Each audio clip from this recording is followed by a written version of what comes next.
বিসমিল্লাহির রহমানির রহিম। আসসালামু আলাইকুম ওয়া রাহমাতুল্লাহি ওয়া বারাকাতুহু। আশা করি প্রিয় শুভাকাঙ্ক্ষী এবং আমার ভিউয়ার্স, তোমরা আল্লাহর রহমতে সবাই ভালো আছো। আমিও ইনশাআল্লাহ ভালো আছি। আমি আজ প্রিফিক্স অ্যান্ড সাফিক্সের তৃতীয় পার্ট নিয়ে উপস্থিত হয়েছি। তোমরা অবশ্যই খুব মনোযোগ সহকারে এই পাঠটা অবলোকন করবে, বোঝার চেষ্টা করবে, বারবার দেখবে, যাতে তোমাদের বুঝতে কোনো সমস্যা না হয়। আশা করি তোমরা আমি যেভাবে বোঝাবো তোমরা সেইভাবে বুঝবে। আমার কথাগুলো খুব মনোযোগ সহকারে শুনবে এবং মনে রাখবে, তাহলে তোমরা ইনশাআল্লাহ তোমরা বুঝতে পারবে। এখনও যারা আমার চ্যানেলটি সাবস্ক্রাইব করোনি তারা চ্যানেলটি সাবস্ক্রাইব করে পাশের আইকন বেল বাটন বাজিয়ে দেবে, শেয়ার করে দেবে। এখন যা হোক, আমি তোমাদের আজকে যে প্যাসেজটা বা ইম্পর্ট্যান্স অফ টেলিভিশন সম্বন্ধে, এর ভিতরে সুবিধা আছে, উপকার আছে, সেই বিষয়ে অনেক কিছু শেখার আছে। যেমন দেখো, the importance of television is beyond dash ডিসক্রিপ্ট।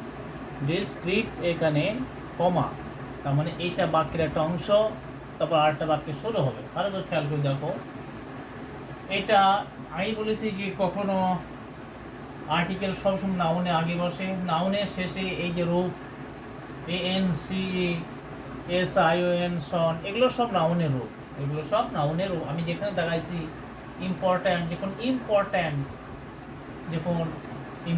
যখন তোমরা ব্যবহার করো সেটা অ্যাডজেক্টিভ, এবং তার শেষে ANC যোগ করে দিলে সেটা নাউন হয়ে যাবে। টেলিভিশন, যে ভিশন দেখছো, টেলিভিশন যেটা আছে টেলিভিশ, এই যে সন যোগ করা হয়েছে এটা নাউনের সংকেত, SION থাকবে। তাহলে দুটোই ANCSION সন, দুটোই যে চিহ্ন দিচ্ছি দুটোই থাকবে, জানতে হবে ওই শব্দটা নাউনে। ইজ বিয়ন্ড, এটা প্রিপোজিশন। তোমরা জানো সব সময় প্রিপোজিশনের পরে যেটা বসে সেটা নাউন হয়। এখন দেখো এই বাক্যটা শেষ, এটা বাক্যের একটা অংশ। এই ডিসক্রাইব বর্ণনা করা, এটা ভার্ব। এই ভার্বকে নাউন করতে কখনো প্রিপোজিশনের পরে কখনো ভার্ব বসে না। কি বসবে? নাউন বসবে। কি বসবে? নাউন বসবে। তাহলে এই ডিসক্রিপ্ট মানে বর্ণনা করা, এই ডিসক্রিপ্টার তোমার যদি এটাকে নাউন করতে হয় সেটা কী করে দেখো, তোমার নাম্বার 1 এ নাম্বারে দেখে নাও, লিখো describe DES, describe CRIBE,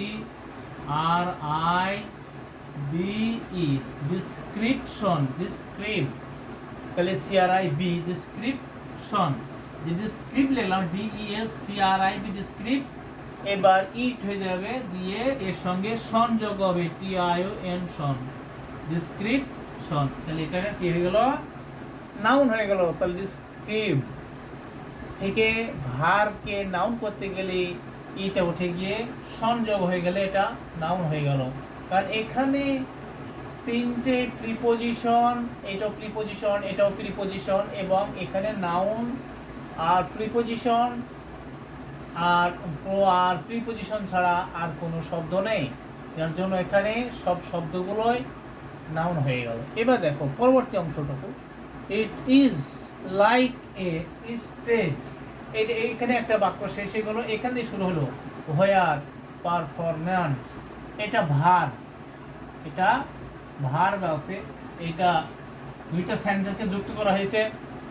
it is a like stage, it is a like stage, এ হলো একটা অংশ, আর হোয়ার দ্বারা আরেকটা অংশকে যোগ করা হয়েছে, এটা হচ্ছে পারফরম্যান্স। আর এখানে দেখো সাহায্যকারী ভার্ব আর রয়েছে সিন অ্যান্ড হিয়ার্ড। এটা দুইটা এটাও ভার্ব, দুইটা ভার্বের পাস্ট পার্টিসিপল অ্যান্ড দ্বারা যোগ করা হয়েছে। তাহলে তোমাকে এখানে আর ভার্ব রয়েছে, একটা অক্সিলারি ভার্ব আর। তাহলে জানতে হবে তোমাকে সব সময়, যেহেতু এখান থেকে এই ওয়ার্ডটা দিয়ে দুইটা সেন্টেন্সকে যুক্ত করেছে, তাহলে পরে যে শব্দটা হবে সেটাকে অবশ্যই সাবজেক্ট ব্যবহার করতে হবে। সাবজেক্ট মানে যেহেতু পুরো নাউন বসে না, মানে সাবজেক্ট প্রিফিক্সে নাউন বসে, তাহলে পারফর্ম যেটা সেটা এটা কি রয়েছে, ভার্ব রয়েছে। এই ভার্বকে তোমার নাউন তৈরি করতে হবে। কিভাবে নাউন তৈরি করতে হবে লিখে নাও আগে। Perform, FORM, perform. এইখানে দেখো ANC-টা এর সঙ্গে যুক্ত করে দিলাম, ANC, পারফরমেন্স, এটা নাউন হয়ে গেল। তাহলে আশা করি তোমরা বুঝতে পারছো। এবার দেখো it gives on dash nation। তাহলে এখানে দেখো সাবজেক্ট আছে, ভার্ব আছে, এবং এখানে এই যে ম্যাটার্স, এখানে বাক্যটা শেষ হয়েছে। it gives on dash অর্থাৎ নেশন অ্যান্ড ইন্টারন্যাশনাল। এখানে দেখো ইন্টারন্যাশনাল ম্যাটার, এই যে ম্যাটার যেটা রয়েছে এটা হলো নাউন। নাউনের আগে সবসময় বলেছি তোমার এটা কি বসবে, অ্যাডজেক্টিভ বসবে, অর্থাৎ ন্যাশনাল। ইন্টারন্যাশনাল, এটা ইন্টারন্যাশনাল যেটা বলা হচ্ছে এটা, এই যে ন্যাশনাল, এই যে NAL, এই যে AL রয়েছে, এই AL হলো অ্যাডজেক্টিভের একটা হচ্ছে চিহ্ন, যাতে তোমরা শেষে AL থাকলে বুঝতে পারবে এটা অ্যাডজেক্টিভ। এবং এন দ্বারা রয়েছে, এন দ্বারা দুইটা সেন্টেন্সকে যুক্ত করা হয়েছে, এন দ্বারা দুইটা ওয়ার্ডকে যুক্ত করা হয়েছে। তাহলে ইন্টারন্যাশনাল যদি হয় অ্যাডজেক্টিভ, তাহলে এইটাকে তোমার অ্যাডজেক্টিভ। কেন অ্যাডজেক্টিভ করতে হবে, কারণ কম্পাউন্ড, এন দ্বারা দুইটা শব্দকে যোগ করা হয়েছে, এন দ্বারা দুইটা শব্দ যোগ হয়েছে। যদি প্রথম সেন্টেন্সটা অ্যাডজেক্টিভ হয়, দ্বিতীয় ওয়ার্ডটাও অ্যাডজেক্টিভ হবে, দ্বিতীয় ওয়ার্ড অ্যাডজেক্টিভ হয়, প্রথম ওয়ার্ডটাকেও অ্যাডজেক্টিভ করতে হবে। নেশনে লিখবা নাম্বার সি, দেখো নেশন, NATION, নেশন।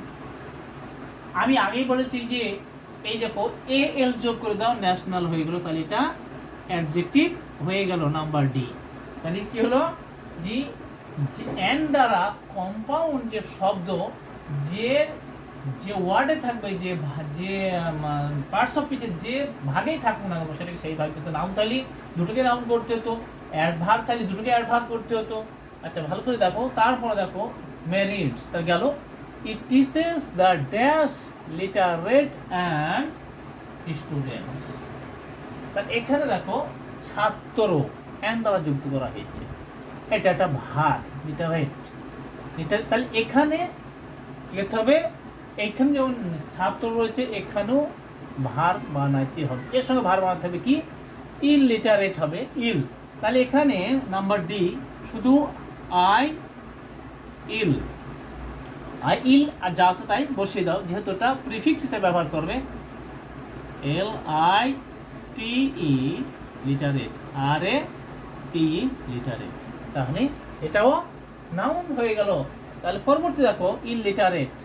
এবার দেখেন বা it dash large hour knowledge, আমাদের জ্ঞান। এটা AGE, এখানে AG রয়েছে, এটাও নাউন, এটা প্রোনাউন, আমাদের জ্ঞান। তাহলে এখানে ইট রয়েছে সাবজেক্ট, ওটা জানো সবসময় সাবজেক্টের পরে একটা ভার্ব ব্যবহার করতে হবে। তাহলে ভার্বটা কিভাবে ব্যবহার করবা সেটা ভালো করে দেখে নাও। অর্থাৎ তোমরা সবাই জানো লার্জ মানে বিশাল বড়, লার্জ মানে বড়, কিন্তু এটা অ্যাডজেক্টিভ। অ্যাডজেক্টিভকে তোমার যেহেতু এখানে অ্যাডজেক্টিভের কোনো কাজ নেই, অ্যাডজেক্টিভকে তোমার নাউন বানাতে হবে, লার্জ মানে বিশাল বা বড়। তাহলে একে নাউন বানাতে গেলে প্রথমে যোগ করতে হবে, এটা প্রিফিক্স, যোগ করতে হবে, লার্জ, LARGE, লার্জ, বিশাল বড় হয়ে গেল, বিশাল বড় আমাদের জ্ঞান। তাহলে আশা করি এটা বুঝতে পারলে। এবার নাম্বার F এ দেখো কি বলা হয়েছে, it has broken the wall between the educated and the educated। তাহলে দেখো এখানে দুটোই, এখানে এডুকেটেড রয়েছে, এই যে এডুকেটেড রয়েছে, এটাকে তো এডুকেটেড করা যাবে না, কারণ এটা দুটোই একই তালিতে বসা দিলে হয়ে যাবে, তা হবে না। এখানে একটা সামান্য একটা পরিবর্তন করতে হবে, সেই কি হচ্ছে এডুকেটেড, আনএডুকেটেড, কিন্তু আন ব্যবহার করতে হবে, negative, uneducated, EDU educated, TED educated. সামান্য পরিবর্তন করতে হবে, শিক্ষিত অশিক্ষিত করতে হবে, শিক্ষিত অশিক্ষিত দুটোই অ্যাডজেক্টিভ হিসেবে ব্যবহার করা হয়েছে। আসলে তোমরা এটা বুঝতে পেরেছো। এরপর পরবর্তী দেখো, television has some dash E F G, ভালো করে খেয়াল করো যে এখানে সাম ড্যাশ মেরিটস টু, তাহলে এখানে টু রয়েছে, এই মেরিটসটা অর্থাৎ নাউন, কারণ অসুবিধাগুলো যেমন এস ব্যবহার হয়েছে, এটা মেরিট মানে সুবিধা, যেহেতু বহুবচন সুবিধাগুলো, এটা টুটা হলো অ্যাডভার্ব, সামটা অ্যাডজেক্টিভ। তাহলে এখানে দেখো টু এর আগে যে গ্যাপটা রয়েছে, কারণ সাম অ্যাডজেক্টিভ তো রয়ে গেছে, তাহলে তো এটাও তো আর অ্যাডজেক্টিভ বানানো যাবে না। কেন বানানো যাবে না? এখানে যদি অ্যাডজেক্টিভ শেষে থাকে, যে বাক্যটা শেষ ফুল স্টপ, সেই বাক্যের যদি শেষ প্রান্তে যদি অ্যাডভার্ব থাকে, তারপরে শব্দটাকে নাউন করতে হবে। তাহলে মেরিট যেটা আছে এইটাই থাকবে, কিন্তু শুধু ডিমেরিট ব্যবহার করতে হবে। Demerit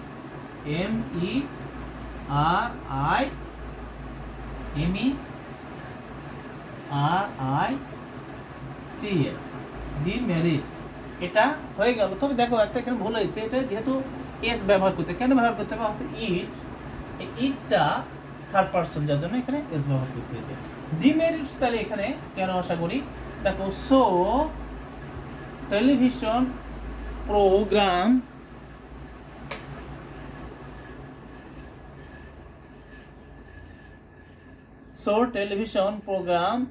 should be dash careful, should be careful produce, এই যে প্রোডিউস আছে, এই প্রোডিউসটা হলো অর্থাৎ অ্যাডজেক্টিভ। সো দ্যাট দ্বারা দুইটা সেন্টেন্সকে যুক্ত করা হয়েছে, এই জন্য সো দ্যাট দ্বারা দুইটা সেন্টেন্স যুক্ত করা হয়েছে, প্রোডিউস এখানে ব্যবহার করা হয়েছে। এখানে দেখো so television program should be, এখানে ভার্ব আছে, সব জায়গায় ভার্ব আছে, এখানে সাবজেক্ট আছে, এখানে সাবজেক্ট, যেহেতু বাক্যটা শেষ হয়ে যাচ্ছে, সো দ্যাট দ্বারা দুইটা সেন্টেন্সকে যুক্ত করা হয়েছে। প্রোডিউস এখানে রয়েছে, প্রোডিউস যখন এখানে রয়েছে, এটা অ্যাডজেক্টিভ, তার আগে শব্দ রয়েছে এটা কেয়ারফুল, এটাও কিন্তু অ্যাডজেক্টিভ, এটাও অ্যাডজেক্টিভ, কিন্তু অর্থাৎ অ্যাডজেক্টিভটা একটা রয়ে গেছে, দ্বিতীয়টা অ্যাড করতে গেলে পর এখানে এটাকে কি করতে হবে? অ্যাডভার্ব হিসাবে ব্যবহার করতে হবে। অ্যাডভার্ব হিসাবে ব্যবহার করতে হবে। কেয়ারফুলি লেখো, কেয়ার CARE, কেয়ার FU, এল আছে আর একটা LY লাগাই দাও, কেয়ারফুলি হয়ে গেল GHI। তাহলে কি হলো? কেয়ারফুলি, অর্থাৎ ILY, ডবল LY, একটা এল আছে আর সঙ্গে LY যুক্ত করে দিলে এটাকে অ্যাডভার্ব ব্যবহার করা হয়ে গেল। তারপর দেখো can never, it can never be dash harm to us, অর্থাৎ to be careful produce, it can be harm to us, GHI people। দেখো তাহলে harm to us, এখানে দেখো ইট ক্যান, এই নেভারটা হচ্ছে কি? এটা অ্যাডভার্ব, নেভারটা অ্যাডভার্ব। টু আস, এখানে বাক্যটা শেষ, টু আস, এটা টু সহ যখন টু আস, এটা নাউন, এটা নাউন হিসেবে ব্যবহার করে। টু আস, যে টু আস, এটা টু সহ প্রোনাউন রয়েছে, এটাকে নাউন ধরে নিতে হবে। কারণ হাম যেটা রয়েছে, হাম মানে ক্ষতি, হাম মানে ক্ষতি, অর্থাৎ নেভার যেটা রয়েছে হাম, নেভার যেহেতু অ্যাডজেক্টিভ অ্যাডভার্ব ব্যবহার করা হয়েছে, তাহলে এইখানে বি রয়েছে, বি এর পরে যেটা ব্যবহার করা হবে সেটা হবে অ্যাডজেক্টিভ, তাহলে হার্মফুল, এই যে RM হার্মফুল, FUL হার্মফুল। যে আশা করি তোমরা এটা বুঝতে পারছো। আমি আবার বলছি, ইট ক্যান নেভার, নেভার যেখানে এখানে অ্যাডজেক্টিভ অ্যাডভার্ব ব্যবহার করা হয়েছে, অর্থাৎ ভার্ব রয়েছে বি এর পরে, যেহেতু বি রয়েছে তা ভার্বে তার পাস্ট পার্টিসিপেট করা যাবে না, এখানে দুইটা ভার্ব রয়ে গেছে, বি রয়েছে এবং ক্যান রয়ে গেছে, তাহলে এর ভার্বের কোনো ফাংশন নাই, শেষে টু আছে, যেহেতু এটা নাউন রয়েছে, নাউনের আগে সব সময় তোমরা জানবা এটা অ্যাডজেক্টিভ বসে, অর্থাৎ হার্ম মানে ক্ষতি, এই হার্মটাকে অ্যাডজেক্টিভ করতে গেলে কি হবে, ফুড যোগ করে দিতে, তাহলে এটা অ্যাডজেক্টিভ হয়ে যাবে। এখানে দেখো people who have the dash involve with production, তাহলে এখানে দেখো হ্যাভ রয়েছে, এটা যারা, হু পিপল এখানে সাবজেক্ট হয়ে গেল, এখানে who have the dash involve, involve এটাও ভার্ব, উইথ প্রোডাকশন এটা ভার্ব রয়েছে, শেষে ভার্ব, এবং প্রিপোজিশন রয়েছে, প্রিপোজিশন আগে তো আর অ্যাডজেক্টিভ বা অ্যাডভার্ব কখনো বসবে না, এটাকে ইনভলভ, এখানে তোমার কি করতে হবে, এখানে এটাকে নাউন বানাতে হবে, কি বানাতে হবে, নাউন বানাতে হবে, অর্থাৎ প্রোডাকশন দুই প্রিপোজিশনের মাঝে নাউন বসে, এটা প্রোডাকশন, এটাও নাউন, উইথ রয়েছে, এটাও ওকেও নাউন তৈরি করতে হবে, তাহলে ইনভলভ ব্যবহার করবা, ইনভলভ VOLV, ইনভলভ, শুধু এর সঙ্গে মেন্ট যোগ করে দেবা, মেন্ট যোগ করে দিলে এটা নাউন হয়ে যাবে, মেন্টিমেন্ট। আশা করি তোমরা এটা বুঝতে পেরেছো।